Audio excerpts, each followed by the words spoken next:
ওই কিয়ামতের দিনেতে এমন সময় একজন বান্দার হিসাব নেওয়া হবে যে হিসাব নেওয়ার পরে দেখা যাবে একটা মাত্র নেকি কম পড়ে গেছে তার।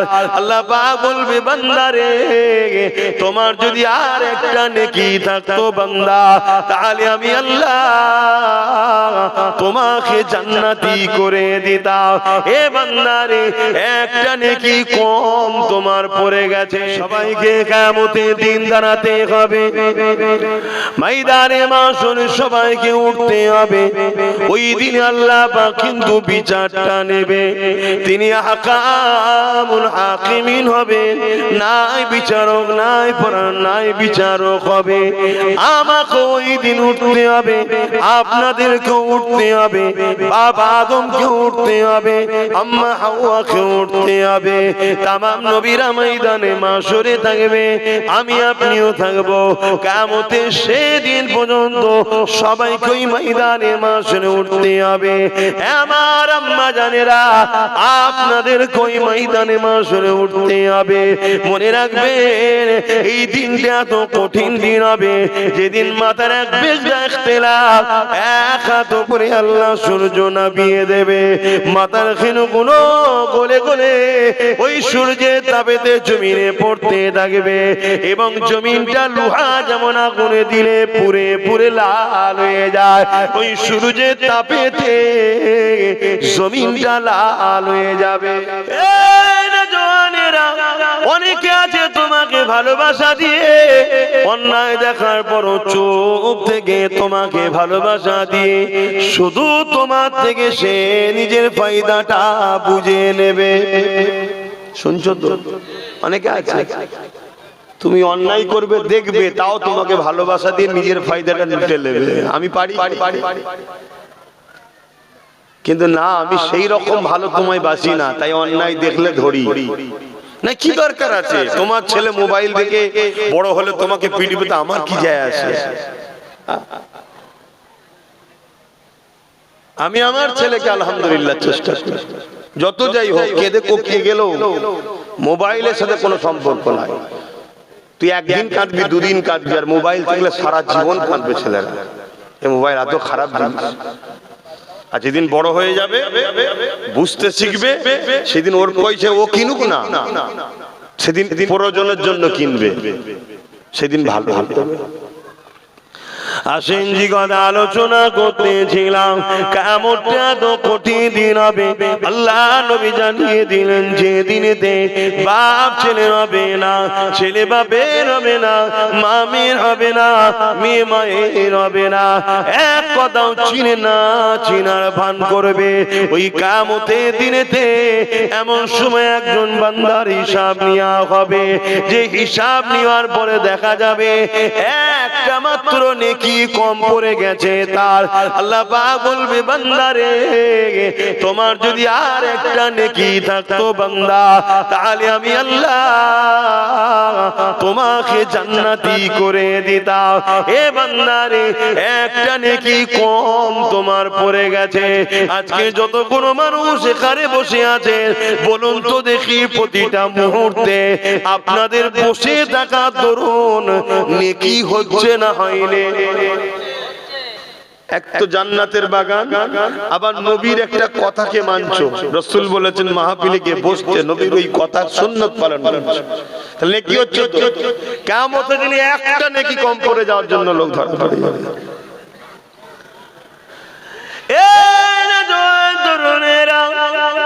ওই বান্দা তখন বলতে লাগবে ও রব্বি আল্লাহ আপনি যদি ইজাজত দেন আমি কিছু কথা আপনাকে বলবো। আল্লাহ পাক বলবে বান্দারে বলো, আজকে তোমাকে আমি ইজাজত দিলাম, বলো। ওই সময় সেদিন বান্দা বলতে লাগবে ও রব্বি আল্লাহ পাক আপনি যদি একটু আমাকে সুযোগ দেন আমি ময়দানে মাশর ঘুরে ঘুরে দেখব মাত্র একটা নেকির ব্যাপার, একটা নেকি কোনো না কোনো জায়গায় মিলে যাবে। এ যুবক রে বুঝাতে চাইছি ময়দানে মাশরটা কেমন। আল্লাহ ওই সময় বলবে বান্দারে এটা ময়দানে মাশর, তুমি কি জানো না বান্দা এখানে সবাই নফসি নফসি করছে, যে যার বাঁচার জন্য চিন্তা করছে। একদিকে জাহান্নামের গর্জন, যে গর্জনে আল্লাহর বান্দার অজ্ঞান চৈতন্য হয়ে যেতে লেগেছে। এই ময়দানে মাশরেতে তোমাকে কে নেকি দেবে রে বান্দা?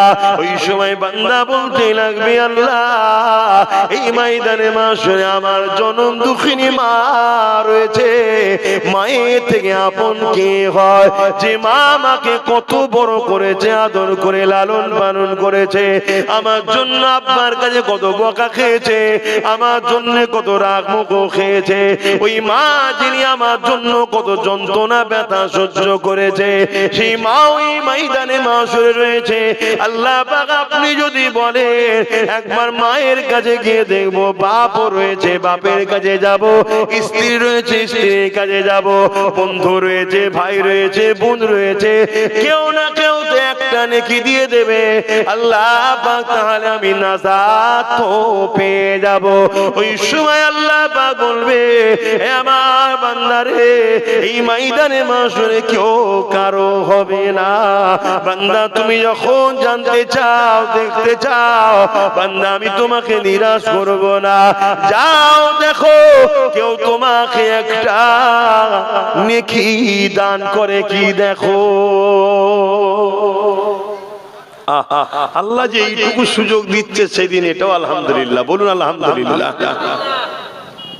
কেন তেনার হাতে সব পাওয়া, তিনি দুনিয়া তো আমাদের এই জন্য দিয়েছিল, আবার কেন দেবে?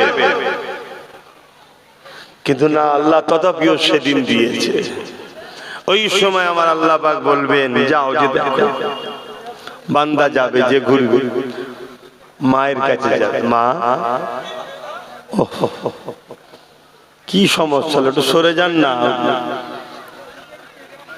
এই মুরব্বিটাকে উপরে তুলে দাও না, দরকার হয় সরে যান, উপরে চলে এসে বসে দেখতে দাও। যারা বসে আছে তাদের আড়াল করছো কেন? আস্তে আস্তে আস্তে, ঠিকই বলছো তো, বসে আছে ও ঠিকই বলছো, তোমরা তো ভাই দাঁড়িয়ে আছো কেন? একই কথা। আচ্ছা ছেড়ে দাও, তুমি ঠিকই বলছো, ভুল তো এদেরই। কি হবে এত কিয়ামতের কথা শোনো মানুষ আজকে পরিবর্তন হয়।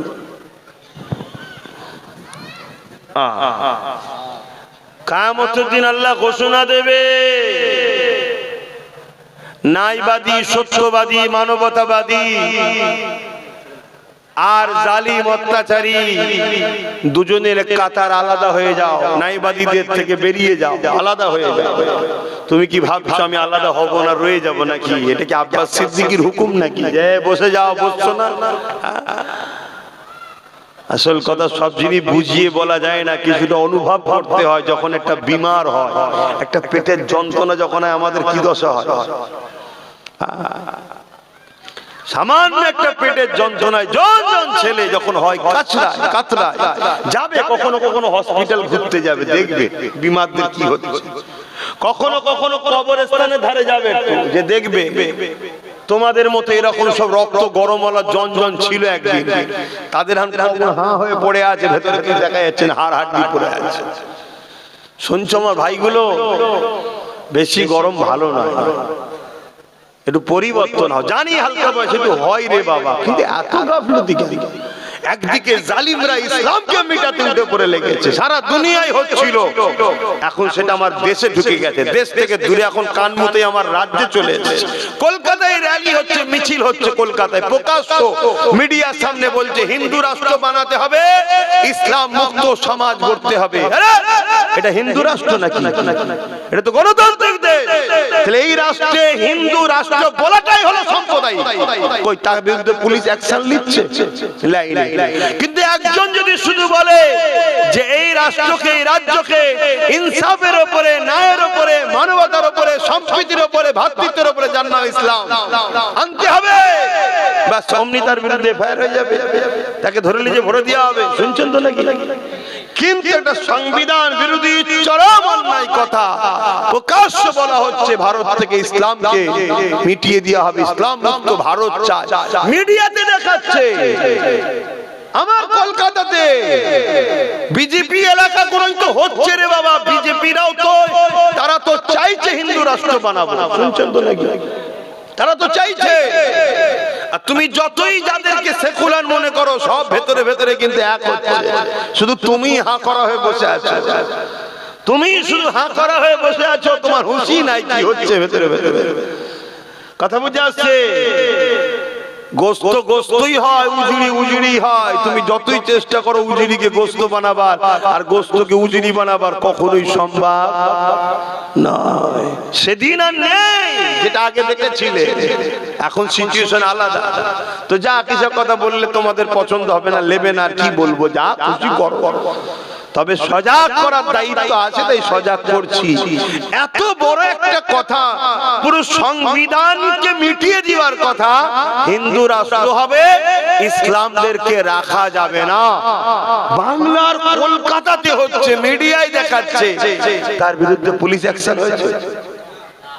তাহলে তুমি কি বুঝছো? তোমার সরকার তাকে সাপোর্ট করছে, তার মানে তাহলে বিজেপিও চাইছে হিন্দু রাষ্ট্র, এও চাইছে।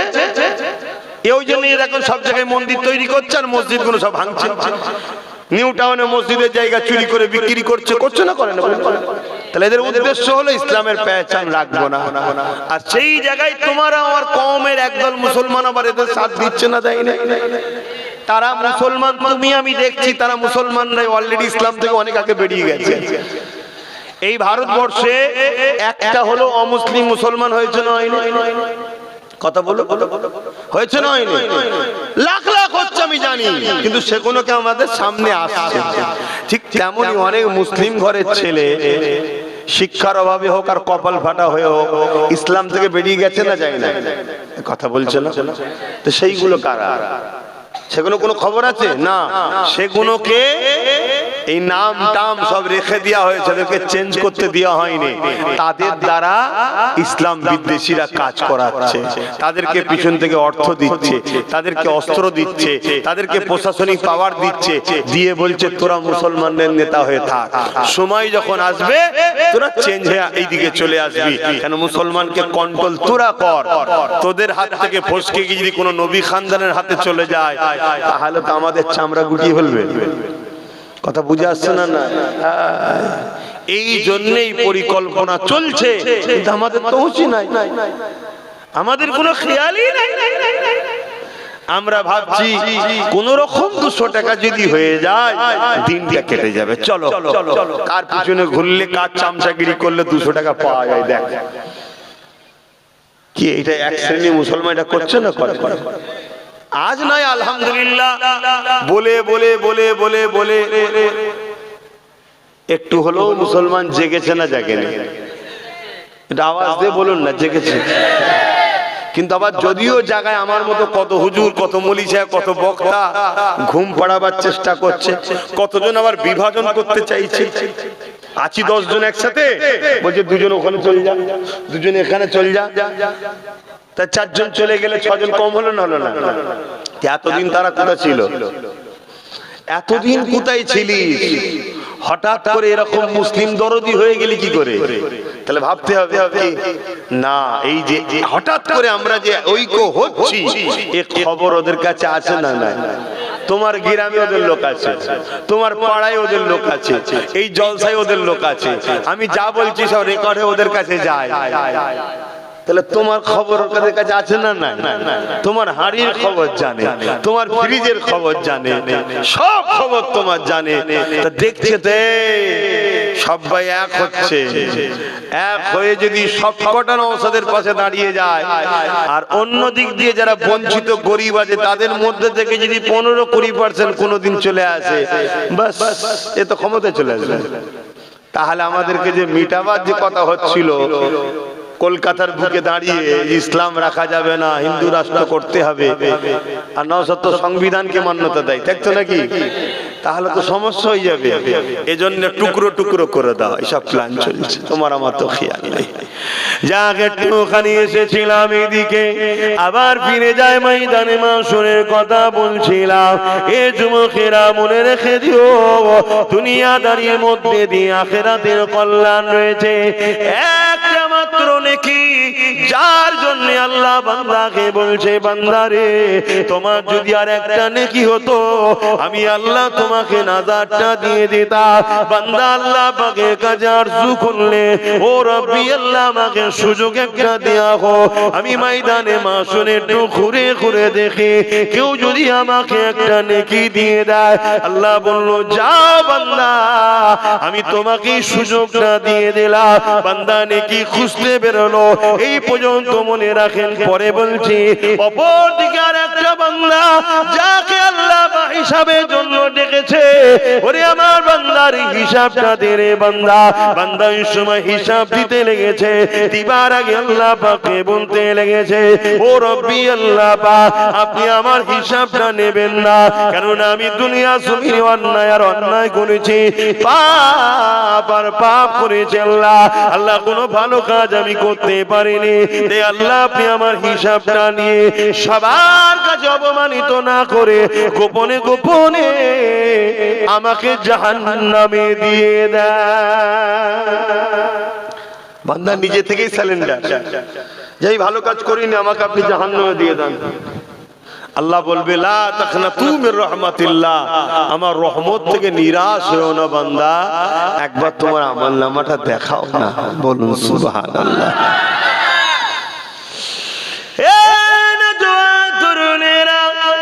আল্লাহ পাক কুদরতি ভাবে বান্দার আমলনামা দেখবে, ওই আমলনামার মধ্যে দেখা যাবে শুধু অন্যায় অন্যায় ভুল ভ্রান্তি পাপে ভরা। দেখতে দেখতে দেখা যাবে একটা মাত্র ভালো কাজ, ওখানে একটা নেকি কম, এখানে শুধুমাত্র একটা ভালো কাজ। আমার আল্লাহ পাক বলতে লাগবে, বান্দারে তুই তো অন্যায় করেছি, ভুল করেছি, পাপ করেছি বান্দা, তবে তোর একটা ভালো কাজ পেয়েছি, যে কাজটা আমি আল্লাহ আমার বড় পছন্দ খুশি করে দিয়েছে। এ বান্দারে বল, আমি আল্লাহ তোর উপরে রাজি হয়ে গেছি, বল খুশি হয়ে গেছি, তুই কোথায় যাবি? বান্দা বলবেন, আল্লাহ আপনি যদি দয়া করে আমাকে জান্নাত দান, যেতে পারবো। আল্লাহ পাক বলবে, বান্দারে যা, আমি তোর কাজে এত খুশি হয়ে গেছি, একটা মাত্র ভালো কাজে আল্লাহ রাজি হয়ে গেছে। আল্লাহ বলবে, বান্দারে যা, আমি আল্লাহ তোকে আমার দয়ার বিনিময়ে জান্নাতি বানিয়ে দিলাম। এ যুবকেরা, তরুণেরা, ওখানে একটা নেকি কম, সে খুঁজতে বেরিয়েছে, এখানে শুধুমাত্র একটা ভালো কাজ, কিন্তু আল্লাহ তো রাজি হয়ে গেছে। আল্লাহ পাক বলবে, যা জান্নাতে চলে যা। কি এমন ভালো কাজ ছিল? আল্লাহ নবী সাহাবাদেরকে জানিয়েছে, হ্যাঁ মা সাহাবারা শুনে রেখে দাও, কিয়ামতের দিন ওই যুবক ছেলেটা আল্লাহ পাক ওই একটা ভালো কাজের জন্য জান্নাত দেবে। ওই ভালো কাজ হলো এটা, প্রচন্ড গরমের সময়তে এক পশুকে গলায় দড়ি দিয়ে বাঁধা ছিল, ওই পশুটা রোদের গরমেতে জিভ দিয়ে বেরিয়ে হয়ে গিয়েছিল, পানির পিপাসা লেগেছিল। এই বান্দা থেকে বড় কষ্ট হয়েছে, তার মধ্যে দয়া হয়েছে, হে আল্লাহর সৃষ্টিকে ছায়াতে বেঁধে দিয়ে পানি পান করিয়েছিল, দয়া দেখিয়েছিল। আল্লাহ পাক বলতে লাগবে, বান্দারে আমার দিয়া দয়া নিয়ে তুই আমার সৃষ্টির উপরে দয়া দেখালি, যা আমি আল্লাহ এই কঠিন দিনে কেন তোর উপরে দয়া দেখাবো না, যা আমি আল্লাহ আজ তোর উপরে দয়া দেখিয়ে জান্নাতি করে দিলাম। আরো জোরে বলুন সুবহান।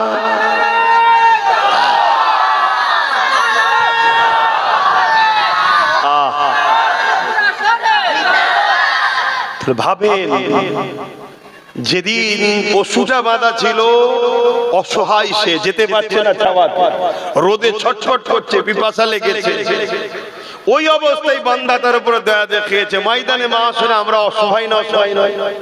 তাহলে আল্লাহ বলছে, তুই যদি আমার সৃষ্টির অসহায় সময় তার সাথ দিস, তাহলে যেদিন তুই অসহায় হবি ময়দানে মাশরে, আমি আল্লাহ রহমান রহিম কেন তো সাথ দেব না? যা তোকে দয়া করে জান্নাত দিলাম। জোরে বলুন সুবহানাল্লাহ। তাহলে আজ যদি আমরা এতিম বাচ্চারা অসহায়, গরিব বাচ্চারা অসহায়, বিধবারা অসহায়, সমাজের কোন গরিব এতিম অসহায়ের উপরে যদি জুলুম হয়, যদি তুমি তার সাথ দিয়ে তাকে জুলুম থেকে মুক্ত করতে পারো, তাহলে কিয়ামতের দিন তুমি যখন অসহায় হবে, আমার আল্লাহ তোমার সেদিন রহমত দ্বারা তোমাকে অসহায় থেকে মুক্ত করে জান্নাতে দেবে। জোরে বলুন সুবহানাল্লাহ। কারণ আল্লাহ বাকি কদমের হিসাব কিয়ামতের দিনে কিন্তু নেবে। ওরে আমার বান্দা বান্দি রে, আমি আল্লাহ তোদেরকে দুটো পা দিয়েছিলাম রে, আমি আল্লাহ তোদেরকে যদি দুটো পা না দিতাম, তোরা পরমপক্ষাপেক্ষী হয়ে থাকতে, তোরা নিজেদের ওপরে নির্ভর করে ঘুরতে পারতিস না। আমি আল্লাহ তোদেরকে দুটো পা দিয়েছিলাম, এই পা দিয়ে তোরা তোদের মনের মতো, নিজের ইচ্ছা মতো, স্বাধীন মতো, নিজের মতো করে যেখানে খুশি যেতে পারবে। তবে বান্দারে, আমার দিয়া পা দিয়ে আমার দুশমনদের কাজে যাবি না। আমার দিয়া পা দিয়ে আমি যে জায়গাকে যাওয়া পছন্দ করে ওই জায়গাতে যাবি না। ওরে আমার বান্দা বান্দি রে, আমি আল্লাহ তোদেরকে পা দিয়েছি, এই পা দিয়ে মসজিদে যাবে, এই পা দিয়ে মাদ্রাসায় যাবে, এই পা দিয়ে আলেমে হাক্কানি আল্লাহওয়ালাদের কাছে যাবে, এই পা দিয়ে কোরআনের মাহফিলে যাবে, এই পা দিয়ে হালাল ইনকাম করার জন্য যাবে, এই পা দিয়ে মা বাপের কাছে যাবি, এই পা দিয়ে গরিব দুঃখীদের কাছে যাবে, এই পা দিয়ে অসহায়দের জন্য আগিয়ে যাবে। আরে আমার বান্দা বান্দি রে, আমি আল্লাহ তোদেরকে দুটো পা দিলাম, এই পা দিয়ে কথা আমার রাস্তাতে চলবে। আমার রাস্তাটা কোন রাস্তা? যে রাস্তা কোন রাসূলুল্লাহর রাস্তা। আমার রাস্তা কোন রাস্তা? ইহদিনাস সিরাতাল মুস্তাকিমের রাস্তা। মুস্তাকিমের রাস্তা কোন রাস্তা? সিরাতাল্লাযীনা আন'আমতা আলাইহিম, যাদের উপরে ইনাম দিয়েছি ওদেরই রাস্তা। কাদের উপরে ইনাম দিয়েছি? মিনান নবিয়্যিন ওয়াস সিদ্দিকিন ওয়াস শুহাদা ওয়াস সালিহিন। এই চার শ্রেণীর রাস্তা হলো আমার রাস্তা। যারা নবিয়্যিন, সিদ্দিকিন, শুহাদা, সালিহিন, এই চারজন যে রাস্তায় চলেছে, ওই রাস্তায় বান্দা তোরা যাবে। তাহলে আমি আল্লাহ তোদের এই কদম পাগুলোকে জান্নাতে ঘোরার জন্য ব্যবস্থা করে দেব।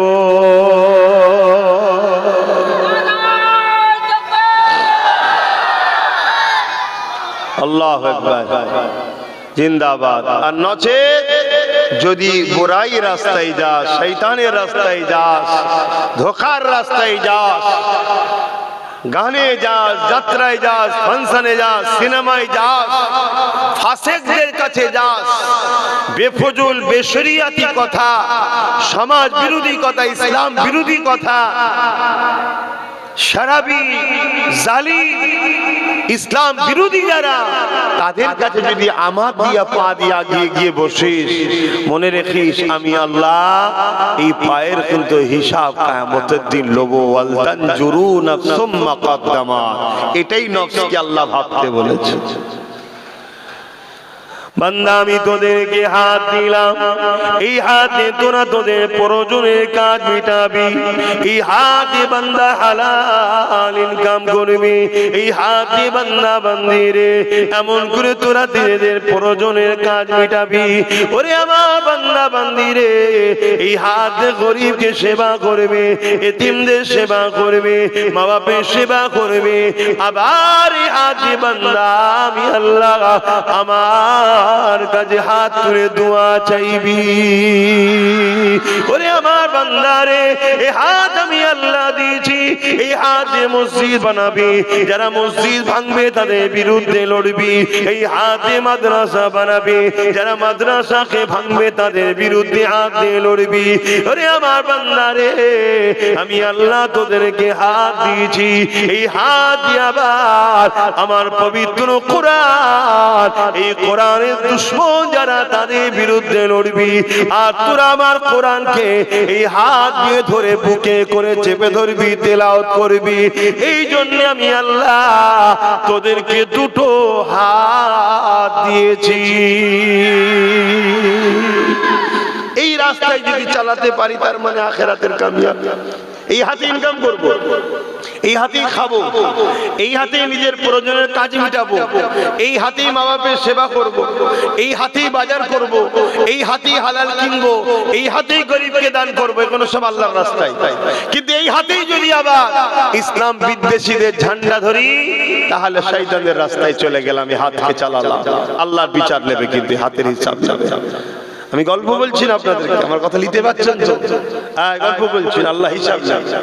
আল্লাহ কি এমনি এমনি পাঠিয়ে দিয়েছে নাকি আমাদের? যা দুনিয়ায় গিয়ে ফুর্তি আনন্দ মজা করে আয়, এমনি এমনি পাঠিয়ে দিয়েছে নাকি? এটা একটা টেস্টে পাঠিয়েছে, এটা পরীক্ষা, একটা মিশনে, এটা মিশনের জন্য পাঠিয়েছে। আমি AK-47 দিলাম, ইউনিফর্ম দিলাম, মাস গেলে মাইনে দিচ্ছি, বর্ডারে দাঁড় করিয়েছি, দামি দামি চাল কম পয়সা খাওয়াচ্ছি, সবকিছু ফ্রি, সব ব্যবস্থা করে দিয়েছি। এমনি এমনি নয়, বিদেশিটা আমার দেশের মধ্যে না ঢোকে বর্ডারকে পাহারা দেয়, এটাই তো BSF এর কাজ। আমার দেশের মাল যেন বিদেশে না পাচার হয়ে যায়, এটা কাজ। যদি না করে দেশটাকে মাইনে দেবে, রাখবে? উপরন্ত আবার তারা যদি দেশের দুশমনদের সঙ্গে হাত মিলায় তাহলে শাস্তি আছে না? না। তাহলে আল্লাহ তোমাকে আমাকে সব দিল, জমিন দিল, আসমান দিল, জান দিল, জিন্দেগি দিল, দুটো চোখ দিল, হাত দিল, পা দিল, কত রকম খাদ্য ফল মূল দিল। এমনি এমনি নাকি? বান্দা আমার জমিনে আমি যেটা চাই, আমি যাতে রাজি, আমার হাবিব যাতে রাজি, ওই কাজ করবি। আর যেতে আমার হাবিব নারাজ, ওই কাজ করবি না। ভালো লোকের সঙ্গে মিশবি, চরিত্রবানের সঙ্গে মিশবি, ভদ্রবানের সঙ্গে মিশবি। আমার পক্ষে যারা তোদেরকে ডাকবে তাদের সঙ্গে মিশবি। যারা সমাজ বিরোধী, দেশদ্রোহী, গাদ্দার, খুনি, চরিত্রহীন, জেনাখোর, ব্যভিচারী, বদমাইশ, তাদের সঙ্গে মিশবি না। এই তো কথা, এটাই তো জিন্দেগি। আর এইটাই করলেই তো আখিরাতে কামিয়াবি। তোমাকে আলাদা করে কোনো পাহাড় কাটতে আল্লাহ বলেন যে পাহাড়টা কেটে আয় তবে জান্নাত দেবো, সূর্যটাকে নেপিয়ে নিয়ে আয় জান্নাত দেবো, চাঁদে যে ঘুরে আয় তবে জান্নাত দেবো, সাগরের পানিকে শুকিয়ে দিয়ে ছেঁচে দেখা তারপরে জান্নাত দেবো। আল্লাহ বলেছে নাকি? তোমাকে ভালো হতে বলেছে, আর ভালো লোকের সঙ্গে মিশতে বলেছে। আর অন্যায় যে করবে আমার জমিনের উপরে, তোরা সংগঠিত হয়ে তাকে রোক, তাকে রোক। কারণ জমিন আল্লাহর, এখানে আল্লাহর রাজত্ব চলবে, এখানে আল্লাহর কথা চলবে, এখানে কারো মনমানি কথা চলবে না। আজ বড় দুঃখের বিষয়, আমরা সংগঠিত নই, ঐক্য নই। আমাদের কিছু ভাই চলে গেছে এ ডাকাতের সাথে, কিছু গেছে ও চোরের সাথে, কিছু গেছে মাতালের সাথে, কিছু গেছে মুনাফিকের সাথে। আমরা টুকরো টুকরো হয়ে গেছি বলে আল্লাহ জমিনের উপরে আজকে যা খুশি তাই হচ্ছে। যদি আমরা সবাই এক প্ল্যাটফর্মে দাঁড়াতে পারি, ইনশাআল্লাহ এই জমিনের উপরে অন্যায়, অত্যাচার, জুলুম, খুন, দাঙ্গা, ফাসাদ, নারীদের উপরে জুলুম, রেপ, সবটা ইনশাআল্লাহ বন্ধ হয়ে যাবে। জোরে বলুন সুবহানাল্লাহ। এটাই তোমাদের কাজ। আর এইটা যদি করে যেতে পারি, আল্লাহ আমি দুনিয়াতে হালাল ইনকাম করেছি, হালাল খেয়েছি, পরিবারকে পর্দায় রেখেছি, ভালোবেসেছি, সন্তান হয়েছিল, সন্তানকে আপনার নবীর প্রেম, আপনার প্রেম, আপনার আহলে রাসূলদের প্রেম, কোরআনের শিক্ষা দিয়েছি, তাকে ডাক্তার বানিয়েছিলাম, উকিল বানিয়েছিলাম, জিএম বানিয়েছিলাম। আল্লাহ এমন করে কোন গরিবের মাল ঝেড়ে খাইনি, গরিবকে সাহায্য করেছি, বড়দের সম্মান, ছোটদের স্নেহ করেছি, নামাজ পড়েছি, মসজিদের পক্ষে ছিলাম, মাদ্রাসার পক্ষে ছিলাম, গরিবের পক্ষে ছিলাম। আয় আল্লাহ, জালিমদের সঙ্গে ছিলাম না, অত্যাচারীদের সঙ্গে ছিলাম না, খুন খারাপি, দাঙ্গা ফাসাদ করিনি, তাদের সঙ্গে ছিলাম না। বাস জান্নাত। তো এই তো কাজ, এই তো কাজ। সারাদিন 24 ঘন্টার মধ্যে কত সহজ ব্যাপার। ফজর বেলা নামাজ পড়া, আবার জোহর বেলা নামাজ পড়া, এই ফজর থেকে জোহর পর্যন্ত তোমাকে হালাল ইনকামের জন্য চেষ্টা করতে হবে। পড়াশোনা যারা করছো পড়াশোনা করো, বড় হও, হালাল ইনকাম করবে। আবার জোহরের নামাজের পর খাওয়া দাওয়া করে তুমি একটু কাইলুলা করো। কাইলুলা করার পর তোমাকে বিকেল বেলা উঠলে ফজর আসরে নামাজ পড়লে, একটু ঘোরাঘুরি করলে, মন ফ্রি হলো। কথা বুঝে আসছে? বাচ্চা থাকলে বাচ্চার সঙ্গে সময় দিলে, বা দোকান খোলা থাকলে দোকান খুললে, আবার হালাল ইনকাম করো। আবার সন্ধ্যেবেলা ওয়াক্ত হলো নামাজ পড়লে, দোকান খুললে, নামাজ বসলে, ঈশা পর্যন্ত কি আর একটু রাত পর্যন্ত দোকান চালালে, চালিয়ে ঘরে এসে ফ্রেশ হয়ে নামাজটা পড়ে খাওয়া দাওয়া করে আল্লাহর নাম নিয়ে শুয়ে পড়লে, দরুদ শরীফ পড়তে পড়তে ঘুমিয়ে পড়লে। এই তো রুটিন। কিন্তু এর মধ্যে কোনো অন্যায়কারীর সঙ্গে সাথ দেবে না আর কারোর উপরে জুলুম করবে না। তোমার জন্যই তো জান্নাত। কিন্তু হায় আফসোস, এই সামান্য কাজ আমরা আল্লাহকে ভালোবাসি বলি আল্লাহর জন্য আমরা করতে পারছি না। এ কেমন প্রেম! অথচ দুনিয়ার জালিমদেরকে যারা ভালোবাসে তারা জালিমদের জন্য মানুষকে খুন করছে। আল্লাহ তোমায় খুন করতে বলেছে নাকি? তা তো বলে নাই, যোকে মেরে দিয়া আল্লাহ বলে না। কথা বুঝে আসছে? তাহলে সেই জায়গায় আজকে কি করছি আমরা ভাবে, কিন্তু যেতে আল্লাহর কাছে হবে। এজন্য আল্লাহ নবী বলেছেন, তুমি যদি আল্লাহ দয়া পেতে চাও তুমি আল্লাহর সৃষ্টির উপরে দয়া করো। সে সৃষ্টির মধ্যে শ্রেষ্ঠ সৃষ্টি আবার মানুষ। সৃষ্টির উপরে দয়া করো, কিন্তু আজ আমরা মানুষ কি মানুষের উপরে দয়া করছি? সেই মানুষ যদি হিন্দু হয়, আদিবাসী হয়, সাঁওতাল হয়, বাগদি হয়, খ্রিস্টান হয়, সেও যদি বিপদে পড়ে তার উপরও দয়া দেখানো দরকার আছে না? অবশ্যই মানুষ আল্লাহর সৃষ্টি, পাশাপাশি জীব জন্তু যদি বিপদে পড়ে তার উপরে দয়া দেখানো দরকার আছে না? কিন্তু আমরা সোশ্যাল মিডিয়ায় কি দেখছি, ছোট্ট ছোট্ট বাচ্চা গরিব এতিম হওয়ার দরুন পেটের জ্বালায় যদি কেউ কারো খাবার নিয়ে নেয় তাকে গাছে বেঁধে একদল লোক পিটছে। আর কোটি কোটি টাকা, 100, 200, 300, 400, 1000 কোটি টাকা চোর নেতা গুলোকে ওই মানুষগুলোই আবার তাদের পিছনে ছুটছে, নেতাজি জিন্দাবাদ, নেতাজি জিন্দাবাদ। তা খোদার গজব আমাদের উপরে হবে না? একটা গরিব মানুষের ছেলে পেটের জ্বালায় রুটি চুরি করেছে বা কিছু খাবার চুরি করেছে বা কারো কাছে আম চুরি করেছে, হালকা বয়সের ছেলে। এই তো কিছুদিন আগে একটা কোন জায়গায় আম চুরি করেছিল, সে অমুসলিম ঘরের ছেলে ছিল, তো কি হয়েছে, বাচ্চা ছেলে, তাকে মারতে মারতে মেরে ফেললো। ভুলে গেছেন কি আপনারা? জানেন নাকি? নাই ভুলিনি, আমার সব মনে থাকে। আজকে তাকে দেখা যাচ্ছে বেঁধে পিটছে। কিছুদিন আগে দেখেছে পুলিশ পর্যন্ত মারছে একটা বাচ্চা ছেলে, পুলিশের সামনে, পুলিশের সামনে একটা বাচ্চা ছেলেকে মারা হচ্ছে। সে কিছু চুরি করেছে। মায়ের পেট থেকে কেউ চোর হয়ে বেরোয় না। সমাজ থেকে অবহেলিত করেছে, সমাজ থেকে শিক্ষা দেয়নি, পড়ার সময় সমাজ থেকে খাতা পেন দেয়নি, সমাজ থেকে স্কুলে নিয়ে যাওয়ার ব্যবস্থা করেনি। শুধু কি বাপ মারই দায়িত্ব? মানুষ হিসেবে মানুষের দায়িত্ব আছে না? আজকে যদি বাপ মারই শুধু দায়িত্ব থাকতো তাহলে আমার নলেজ সিটি করার দরকার নেই। কারণ নলেজ সিটি করতে গিয়ে আমার মানসিক চিন্তা যাচ্ছে, শরীর যাচ্ছে, সময় দিতে পারছি না নিজের পরিবার, কাজ কামের কাছে, সন্তানের কাছে, নিজের গাটের লক্ষ লক্ষ টাকা যাচ্ছে। কেন? সমাজের অনেক গরিব বাচ্চা আছে যাদেরকে যদি আমরা অবহেলিত করি তাহলে তারা মানুষের মতো মানুষ হবে না। আজকে সেই এতিম অসহায় বাচ্চাগুলোকে নিজেরই ভর্তি করতে পারি। তোমাদেরকেও বলে যাচ্ছি, অনেক জায়গায় বলেছি, আজকেও বলছি, তোমাদের যদি কারো এলাকায় জানাশোনা থাকে এতিম বাচ্চা, কেউ নেই দেখাশোনা করার, ওই বাচ্চাকে তোমরা দায়িত্ব নিয়ে আমার সাথে যোগাযোগ করিয়ে দাও।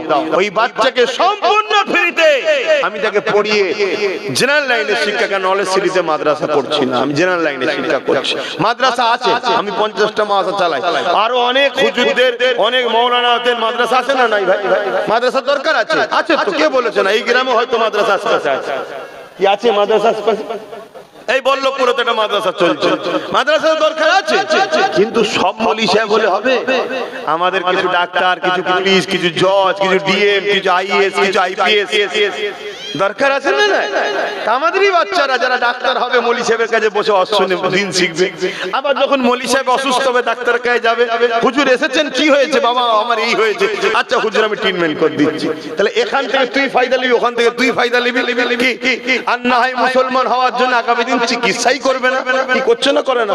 অনেক হিন্দু ডাক্তার মুসলমান হওয়ার জন্য তাকে চিকিৎসাই করেনি। রিপোর্ট দেখেছেন না? দেখেন, প্রকাশ্য বলছে মুসলমান ওকে চিকিৎসা করবো না, ও মুসলমান ও ডেলিভারি করবো না। শুনছেন কোথায় যাচ্ছে পরিস্থিতি? এই সব কিছু চিন্তা ভাবনা করে আমি নলেজ সিটিটা করছি, ভুল করছি না? আমার তো মনে হচ্ছে ভুলই করছি। আমি তো মাঝে মাঝে মনে হয় খালি খামাকায় কত আরামে আল্লাহ রেখেছিল, জলসা করতাম। প্রথম জীবনের কথা বলছি, ঘরে এসে ঘুমোতাম, খাওয়া দাওয়া করতাম, আবার জলসা বেরিয়ে যেতাম। খালি খামাকায় নওশাদকে দিয়ে রাজনীতিটা করাতে গেলাম, আর আমি নলেজ সিটিটা করতে গেলাম। ও পেরেশান, আমিও পেরেশান। না ও আমায় দেখতে পাচ্ছে না, আমি ওকে দেখতে পেয়েছি। কালকে ঘরে ঢুকলাম, ঘরে নেই। আজকে সকালে ঘুম থেকে উঠলাম, ভোর 3টেই বেরিয়ে গেছে, মালদায় গেছে। তাহলে ভাবুন কি ছুটা ছুটছে ছেলেটা, একটাই ছেলে, কোথায় কোথায় ছুটছে। আর আমাদের দুজনে আবার আমাদের বাড়ি বাড়ি বাপ মা পেরেশান। কখন যে কি খবর আছে, কখন কাকে ধরলে চলে গেল, কখন কার গাড়িতে ঢিল ছুড়লো নাকি, কি টেনশন থাকে না? থাকে না? কি ভুল করেছি তো নাকি? হ্যাঁ বল না ভাই, সত্যি করে বল। ও ঠিক করেছি? ঠিক যখন করেছি সাথ তো আমার ভাইটার সাথে আছে তো নাকি, না ওর বিরুদ্ধে সব? ঠিক বলছো? একটু সাক্ষী দাও দেখি কারা আছে আমার ভাইয়ের সাথে। লম্বা হাত তুলবে। ঠিক বলছো? ঠিক বলছো? আচ্ছা একটু দেখো তো ডায়ে বায়ে কেউ হাত তুলতে বাকি আছে কি, একটু দেখো না। কিন্তু কেউ বাকি থাকলে তার সঙ্গে ঝগড়া করবো না আমরা, কিন্তু চিনে লিওয়া দরকার আছে না? না কেন? আজকের লড়াই শুধু রুটির লড়াই নেই, আজকের লড়াই হচ্ছে দিদি মোদি ইসলামের দুশ্মন। সত্য না মিথ্যা? এই জোরে বলে। অতএব ইসলামের দুশ্মনের সাথ যদি কোনো মুসলমান দেয়, ওই মুসলমান মুনাফিক বলা হয়। মুনাফিক চিনা দরকার আছে না? এই জন্য বলেছি তার সাথে ঝগড়া করবো না। কেন ঝগড়া করতে যাবো বাবা? দেশটা সবার, এ দেশটা সবার। এদেশে কেউ যদি মনে করে খুঁটোটা হলো আমার ভগবান, আমি পুজো করব, তাকেও দেশ রাইট দিয়েছে, কিন্তু আমি মানি না। আমি মানি এক আল্লাহ, ঠিক না বেটি? কিন্তু তা বলে ওকে বলতে পারি না মেরে ফেলবো, এটা বলার অধিকার নেই, আর ইসলামও দেয় না। কথা বুঝে আসছে না?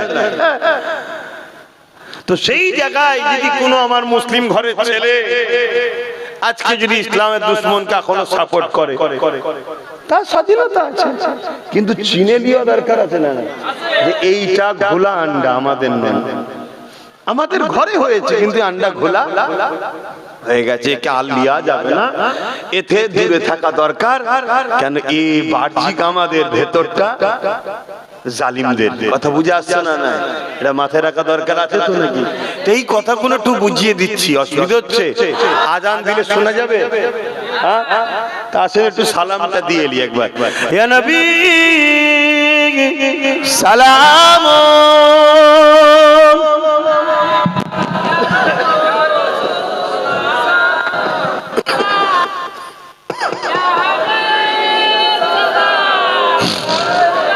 এরম চোখের ঘরে আলো দেয়।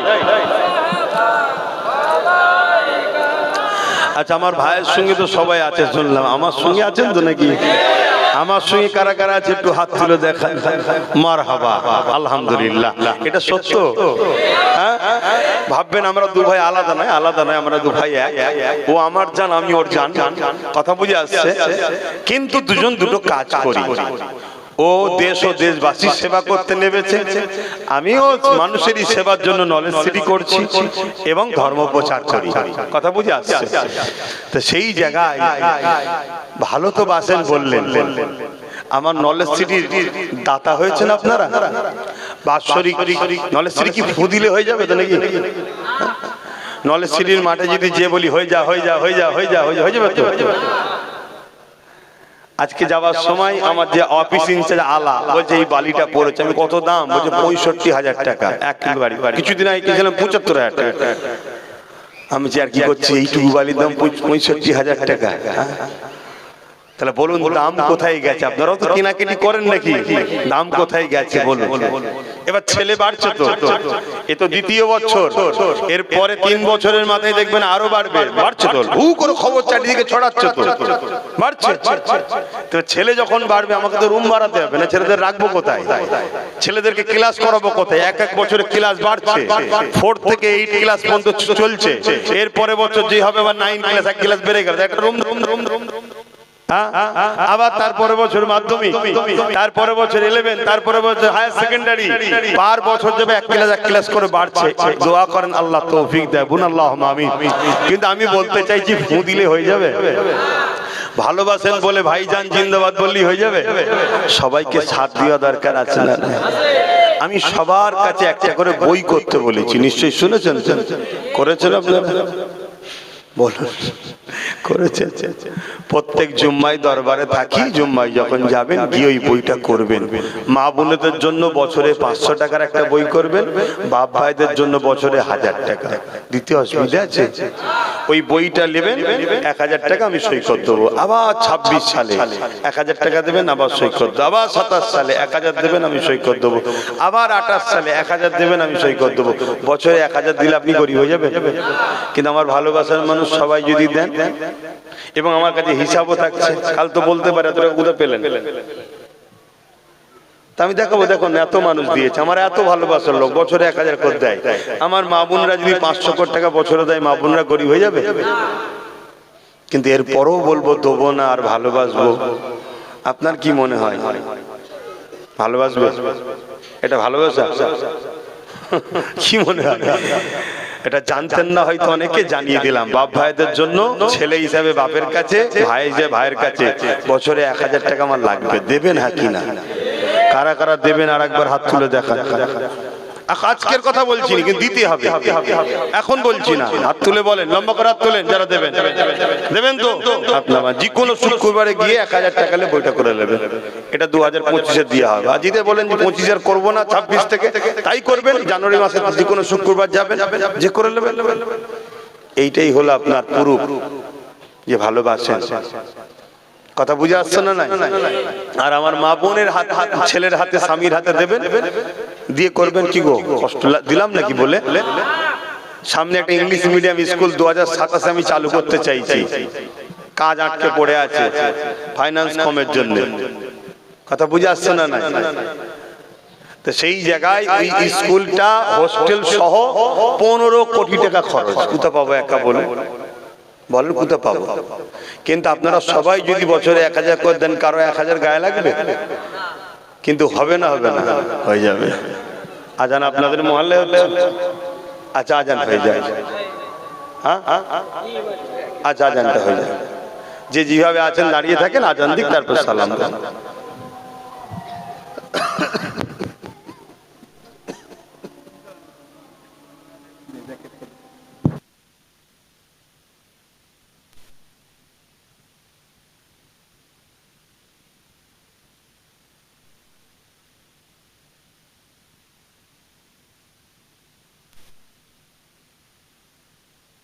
দিয়ে দোয়া হবে, তারপর এখানে নামাজ হবে।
اللهم رب هذه الدعوة التامة والصلاة والسلام على محمد وسيلة الفضيلة والدرجة الرسول مقام محمد لله إنك لا تفلح لا إله إلا الله আমরা আসে সালামটা পড়ে নিই, পড়ে নিয়ে এখানে নামাজ হবে। আসে সকলে ইয়া নবী সালাম ইয়া রাসূল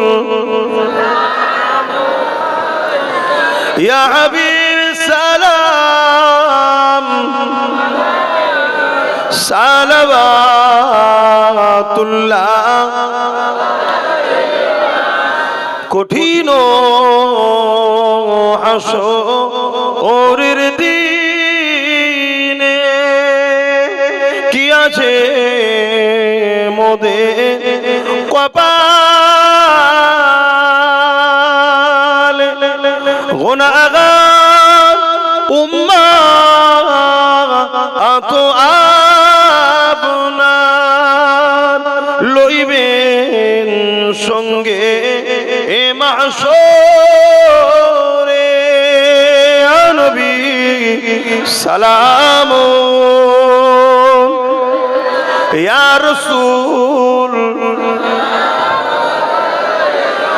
ইয়া হাবিব সালাম সালাওয়াতুল্লাহ ইয়া নবী নাম ও পিয়ারা ইয়া রাসূল নাম পিয়ারা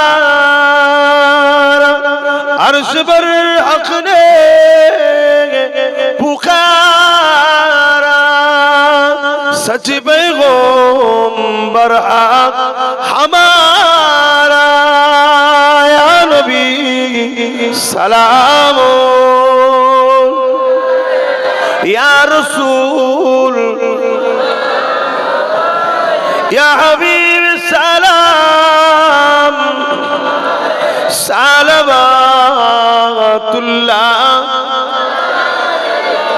अल्हम्दुलिल्लाह काबा কোন দিকে এদিকে আচ্ছা ঠিক আছে ইমামতির জন্য মুসাল্লা রেডি করো আমি নামাজ পড়িয়ে দেবো নামাজ হবে তার একটু দাঁড়িয়ে দোয়া হবে আমি নলেজ সিরির কথাটা একটু বললাম এতে খুব কষ্ট নিলেন না তো আচ্ছা আমি আমার আব্বা আমার মা আমার ভাই আমার বোনেদের কাছে বলতে পারি না যে আব্বা আমি এই কাজ করছি আপনি বছরে 1000 করে আমায় টাকা দেবেন মা আমি এই কাজ করছি বছরে 500 করে টাকা দেবেন ভাই বোন আমি এই কাজ করছি বছরে 500 বোনেরা ভাইরা 1000 করে টাকা দেবেন এবারে আমি সেই টাকাটা আমার কাছে আসছে কি না আসছে তার প্রমাণ একটা ওই বইটা আর বইয়ের পাশে আমার সই তার মানে আপনিও জানলেন আমার ছেলের কাছে ভাইয়ের কাছে পৌঁছে গেছে এবং আমিও জানলাম যে আমার এই বাপটা এই মাটা এই ভাইটা এই বোনটা আমার সাথে এই কাজে একটা মন খুশি হবে না হবে না এই জন্য একটু বললাম কথা বুঝে আসছে দেখেন সবটাই হবে সবাই মিলে করলে বরকত হয় তাড়াতাড়ি হয় আর একা করলে ওই তো হচ্ছে স্কুল তো হচ্ছে এই তো চলছে কে বলেছে চলেনি পার মাসে এখন 3-3.5 লাখ টাকা আমার খরচ হচ্ছে মাস্টারদের মাইনে সহ কারেন্টের বিল পানির বিল অনেক বাচ্চা তো গরিব তাদেরকে খাওয়া দাওয়া করানো পার মাসে 3-3.5 লাখ টাকা করে খরচ হচ্ছে নাকি এই বছর আরো অনেক কটা গরিবের বাচ্চা আবার তো বলে গেলাম আপনাদের যদি এলাকায় জানা শোনা আব্বাস ভাইকেও বলছি সবাইকে বলছি দায়িত্ব নাও এতিম বাচ্চা ব্রেন ভালো পড়াশোনা করবে তাকে যোগাযোগ করো আমরা পড়াবো ওখানে অবহেলা করো না ওই বাচ্চা একদিন তুমি সহযোগিতা করার জন্য আল্লাহ তোমার উপর খুশি হয়ে যাবে তুমি যে যোগাযোগটা করো তোমায় পয়সা দিতে হবে না যোগাযোগটা করে দাও কথা বুঝে আসছো তো দাও এতিমকে অবহেলা করো না আল্লাহ রাসূল বলে এতিমকে ভালোবাসে স্বামী রাসূল আমাকে ভালোবাসে দাও আল্লাহুম্মা আমিন আয় আল্লাহ এই মাহফিলকে কবুল করেন নামাজের জন্য সংক্ষেপ করছি যে যা আশা দিয়ে হাত তুলেছে কবুল করেন আল্লাহ আল্লাহ এই মাহফিলকে কবুল